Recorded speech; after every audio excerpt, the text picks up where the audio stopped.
ટ્રાફિકની સમસ્યા માથાનો દુખાવો બની છે। એરોમા સર્કલ પર ટ્રાફિકમાં 2 એમ્બ્યુલન્સ ફસાઈ ગઈ છે।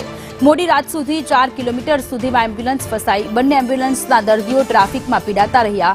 બંને એમ્બ્યુલન્સ નીકળવા માટે સાયરન મારતી રહી, પરંતુ ટ્રાફિક એટલો જામ હતો કે આ બંને એમ્બ્યુલન્સને બહાર નીકળવા માટે ઘણો સમય લાગી ગયો। અને આ બંને એમ્બ્યુલન્સમાં દર્દીઓ હતા કે જે લોકોને ઘણી બધી યાતનાઓ વેઠવી પડી। પાલનપુર એરોમા સર્કલ પાસેની આ ઘટના છે કે જ્યાં ટ્રાફિક જામમાં 2 જેટલી એમ્બ્યુલન્સ ફસાઈ ગઈ।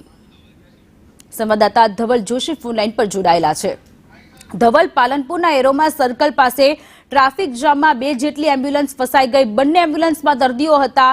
એમ્બ્યુલન્સનો ડ્રાઈવર સાયરન વગાડતો રહ્યો, પરંતુ ટ્રાફિક દૂર ન થયો।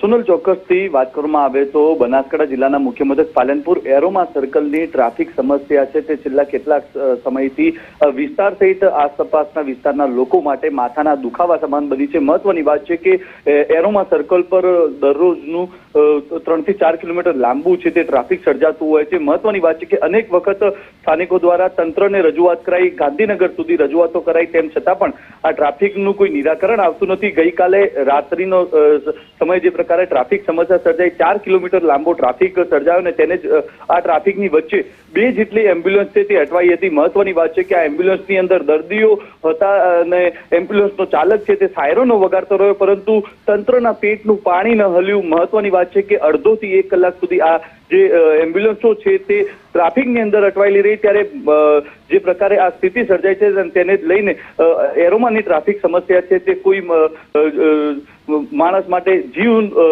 જોખમમાં મૂકી શકે તેવી શક્યતાઓ છે। તેને લઈને વહેલી તકે તંત્ર જાગે અને આ ટ્રાફિક સમસ્યાનું નિરાકરણ કરાવે તેવી અત્યારે તો શહેરીજનો છે તે ક્યાંક ને ક્યાંક માંગ કરતા જોવા મળી રહ્યા છે। આભાર તમામ વિગતો માટે।